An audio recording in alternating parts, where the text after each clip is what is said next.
estudante!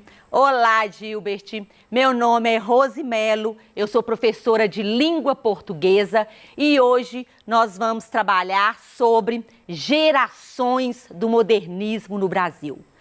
Por que gerações? Porque o modernismo, ele foi dividido em 3 gerações. Primeira geração, segunda geração e a terceira geração.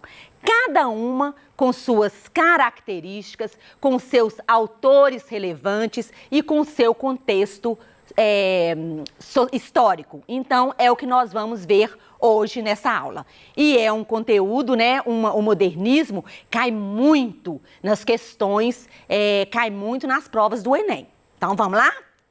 Então, quando falo em modernismo, nós precisamos de lembrar do quê? Da Semana da Arte Moderna. A Semana da Arte Moderna é o marco inaugural do modernismo no Brasil. E por quê? Porque os autores, os escritores, os artistas plásticos, em geral, eles resolveram fazer uma Semana da Arte Moderna para mostrar uma literatura diferente, uma literatura brasileira. O objetivo era uma ruptura, era romper com tudo que aconteceu até então e começar e mostrar uma maneira nova de fazer literatura, uma maneira nova de expressar. E aí, essa Semana da Arte Moderna aconteceu do dia 11 a 18 de fevereiro de 1922, em São Paulo. E foi um dos momentos mais marcantes da nossa literatura, justamente por isso, porque eles queriam chocar a sociedade e conseguiram. Conseguiram porque tudo que eles mostraram nessa semana foi novo, foi uma maneira nova de mostrar como fazer uma literatura diferente. É a quebra de paradigmas, é a quebra de ruptura. Então, foi o rompimento com a arte tradicional. E aí, é justamente isso, né? Eles tinham o desejo de apresentar uma arte mais brasileira, com a cara, né? Uma arte com a cara do Brasil. E aí foi um período de afirmação nacional, chamada fase heróica. Por que fase heróica? Eles mostraram que eles eram heróis na literatura brasileira, na literatura deles. Então, o modernismo foi marcado com a Semana da Arte Moderna. Foi um marco inaugural, um marco para falar, estamos começando. E aí foi um período, né? Aí nós vamos agora ver o modernismo na primeira geração, que ele justamente foi marcado pela a ousadia e a inovação. Ousadia por quê? Porque imagina, tudo que estava sendo mostrado até então nas escolas literárias, até então, até chegar no modernismo, eles quiseram fazer essa ruptura, essa quebra. Tipo assim, vamos deixar tudo e mostrar uma literatura nova, a nossa literatura, a literatura com a cara do Brasil. E aí foi de 1922 a 1930, nessa fase heróica. E além da literatura, o modernismo foi um movimento artístico, cultural, político e social. Por quê? Porque essa inovação não foi só na escrita. Então eles juntaram, foi um movimento artístico, cultural, político e social. Então foi tudo, abrangeu tudo, né? E a Semana da Arte Moderna, como eu já falei, foi esse marco inicial do modernismo no Brasil. Ocorreu no Teatro Municipal de São Paulo. Então, como eu falei também, né, representou essa ruptura com os padrões artísticos tradicionais. Então, o que eles fizeram? Ele mostrou uma nova maneira de se expressar. Então, o homem, em cada época, em cada contexto histórico, o homem, ele tem uma maneira de expressar, uma maneira de pensar e uma maneira de escrever. Então, o que eles fizeram? Eles mostraram uma nova maneira de se expressar. Só que, como eu falei, não foi só na escrita. Eles reuniram a dança, a música, as exposições, a recitação de poesias. Então, tudo isso aconteceu nessa Semana da Arte Moderna. Por isso que chocou muita gente, porque realmente era isso que eles queriam com tudo isso, né? E nós temos de importantes o grupo dos 5. Que nós temos aqui o Mário de Andrade, o Oswald de Andrade, o Menotti Delpitia, a Anita Malfatti e a Tarsila do Amaral. E aqui é o grupo dos 5. E eu ainda vou colocar aqui o Manuel Bandeira, que foi importantíssimo também, além desse grupo dos 5. E aí, diversos manifestos, movimentos, grupos, né, que buscavam quebrar a estética, que buscavam essa ruptura com tudo que tinha acontecido, eles vêm romper com esse tradicional, trazendo nova realidade. Eles mostram uma nova maneira de pensar. E assim, deu origem a diversos movimentos, que nós temos o Manifesto do Pau-Brasil, o movimento verde-amarelismo ou Escola da Anta, o movimento antropofágico. Então, esses movimentos, eles buscavam quebrar a estética que sempre era copiada de onde? Da Europa. Então, tudo que era copiado da Europa, chega. Então, nada mais. Então, eles deixaram de lado e criaram uma com as características do Brasil. Então, as principais características dessa primeira geração, nós temos a valorização do cotidiano e da modernidade, né, do dia a dia, a valorização do dia a dia, o resgate das raízes culturais brasileiras, as críticas à realidade brasileira, a renovação da linguagem, a oposição ao parnasianismo e ao academicismo, a ironia, humor, sarcasmo, irreverência, o caráter anárquico e destruidor e o uso de versos livres e brancos. Então, olha só, isso aqui é uma oposição a tudo que vinha acontecendo. E olha que quando coloca uso de versos livres e brancos, até então estava preocupado. O que são versos livres e brancos? São versos que não preocupam com a rima, com a sonoridade, com a musicalidade, com a métrica. Então, eles são chamados versos livres e brancos, são versos irregulares. Então, essas são as principais características. Aí, tá, então, a primeira geração foi essa. Foi aquela geração de ruptura, de quebra de paradigmas, de mostrar uma literatura diferente, uma literatura brasileira, uma nova maneira de expressar, uma nova maneira de pensar. Então, essa foi a primeira geração. Então, tudo muito conturbado, né? Aí, na segunda geração, a segunda geração e a terceira, elas se dividem a prosa e versos. Então, tem autores só da prosa e tem autores só prosa e poesia. Tem autores só da prosa e tem autores só da poesia. Então, na segunda geração, que é chamada de geração de 30, começou em 1930 até 1945, já foi um momento de consolidação, de delimitação. Então, a primeira, ela chegou, né, com tudo. E aí, na segunda geração, já veio aquele momento de consolidação dos ideais modernistas. Então, já estava mais delimitado, já estava começando a acalmar. Então, nessa geração de 30, que estende de 30 a 45, e reafirma o que a Semana de 22 trouxe como novo modelo de literatura. Ela é chamada de 30, né? Porque começou em 1930 até 1945. E como marcos iniciais, nós temos na poesia, com a publicação do livro Alguma Poesia, do nosso querido Carlos Drummond de Andrade, e na prosa, com a publicação do livro A Bagaceira, de José Américo de Almeida. E o que acontecia nesse momento da segunda geração? Né? O contexto histórico, ele é muito importante. O que acontecia nesse momento?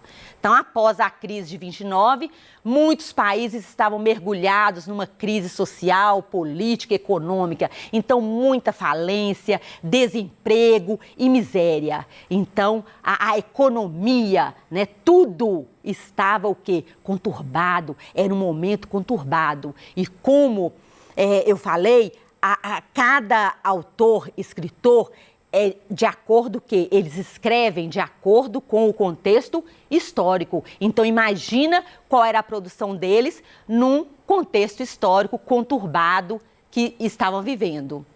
Então, aí teve o surgimento de governos totalitários e ditatoriais. No Brasil, a Revolução de 30 representou um golpe de Estado. A destituição do presidente da República, de Washington Luiz, impedindo a posse do presidente eleito Júlio Prestes. O início da era Vargas e fim das oligarquias de Minas Gerais e São Paulo, né? A política do café com leite. Então aí, para vocês verem como a história e a literatura andam juntos.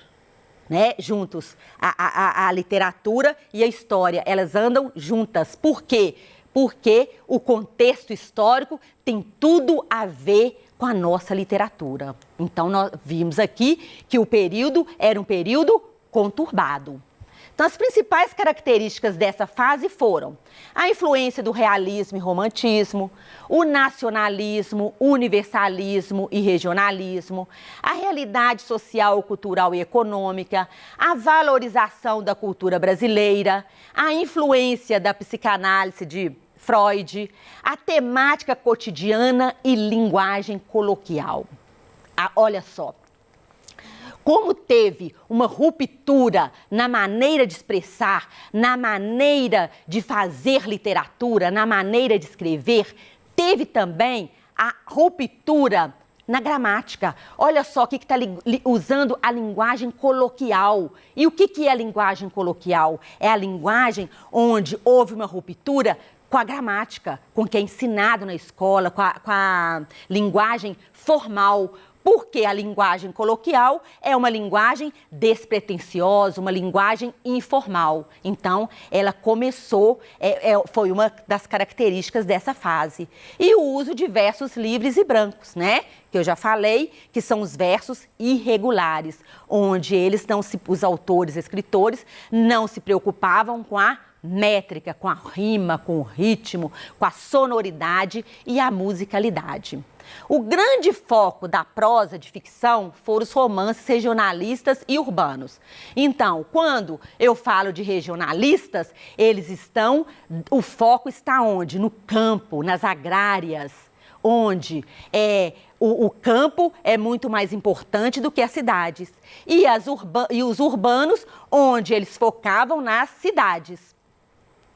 Preocupados com os problemas sociais, a prosa dessa fase se aproximou dessa linguagem coloquial regional. Daí, né, a variação linguística, o regionalismo, a fala de cada região. Mostrou a realidade de diversos locais do país, ora no campo, ora na cidade. Porque quando falava do regionalismo, o foco era campo. Quando falava do urbano, o foco era cidade. E nós temos como principais autores o José Américo de Almeida, o Graciliano Ramos, o Jorge Amado, a Raquel de Queiroz e o José Lins do Rego. Agora na segunda geração, quando nós falamos de poesia, foi uma fase mais madura. A poesia foi o ápice da poesia, quer dizer, o clímax da poesia modernista no Brasil. Ela caracterizou pela abrangência temática em virtude da racionalidade e questionamento que norteavam o espírito dessa geração. Esse momento ficou conhecido como a poesia de 30. Então foi o ápice, o clímax da poesia, uma poesia mais madura. E nós temos como os principais autores o nosso querido Carlos Drummond de Andrade, que foi o precursor, foi o primeiro, né? Ele publicou alguma poesia em 1930. Temos a Cecília Meirelles, com forte influência de psicanálise, o Mário Quintana, chamado também de poeta das coisas simples, o Murilo Mendes, o Jorge de Lima e o nosso querido, né, o importantíssimo Vinícius de Moraes, que foi o grande destaque da poesia de 30, foi um compositor, Vinícius de Moraes é um compositor, diplomata, dramaturgo e poeta. Então agora, imagina, vamos agora na terceira geração. A primeira geração foi tudo muito, chegou assim para quebrar tudo, para mudar tudo, para transformar.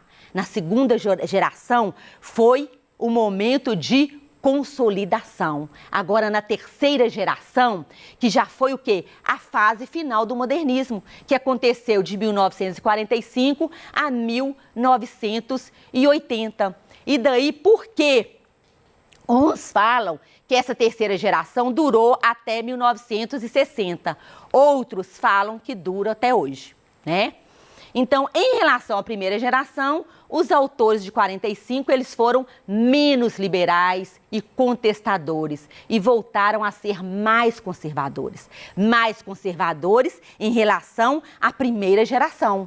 Por quê? A primeira geração, eles queriam mudar, transformar a maneira de expressar. Então, na terceira geração, eles já voltaram a ser mais conservadores. Qual era o contexto histórico da terceira geração? O período menos conturbado em relação às outras duas gerações, né? Porque a primeira foi mais conturbada do que a segunda e na terceira foi menos conturbado ainda.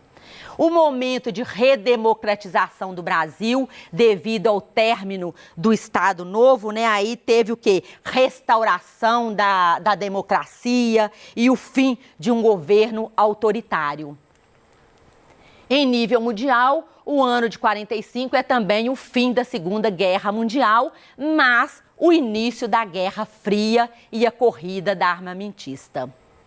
Como características principais, nós temos a oposição à liberdade formal, o retorno à forma poética, né, que aí voltou o quê? A valorização da métrica nos versos dos poemas, a volta da rima, dos ritmos, da sonorização, da linguagem poética, do regionalismo universal, da temática social. A linguagem volta a ser mais objetiva do que subjetiva.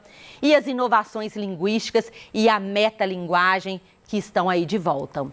E aí na prosa de 45 nós temos a prosa urbana, a prosa regionalista e a prosa intimista.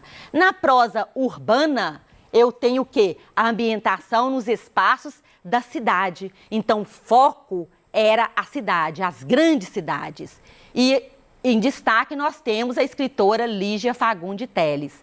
Na prosa regionalista, o foco está onde? No campo, na vida agrária, na fala coloquial, na fala regionalista. E, como destaque, nós temos a obra de Guimarães Rosa, o nosso vizinho, né, gente?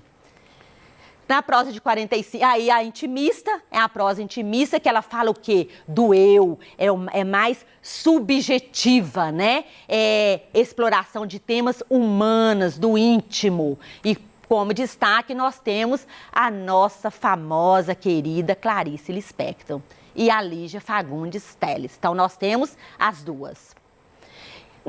A poesia na terceira geração, ela é apresentada mediante aspectos de equilíbrio, já é um período mais de equilíbrio, aquele período conturbado, ele começa, né, ele vai passando e a preocupação com a estética volta, a metrificação e a versificação voltam. a busca da perfeição e o culto à forma. Então, vocês viram que a poesia aí, ela já está mais... voltou, né? Todo aquele período de transformação, de quebra de paradigma. Então, nessa terceira geração aí, a poesia já volta a preocupar com a estética. Então, os principais autores, nós temos o João Cabral de Melo Neto, a Clarice Lispector e o João Guimarães Rosa. Então, querido estudante, é isso aí. Nós vimos, né, claro, em linhas gerais, um pouco sobre as gerações do modernismo. Mas é matéria que cai no Enem tranquilamente todo ano. Então, estude o modernismo, cada autor, cada escritor, as características de cada geração e o contexto histórico, que é muito importante para você responder as questões e responder e interpretar os textos literários. Espero que você tenha gostado da nossa aula de hoje. Muito obrigada. Um beijo no seu coração. Bons estudos. Estude muito.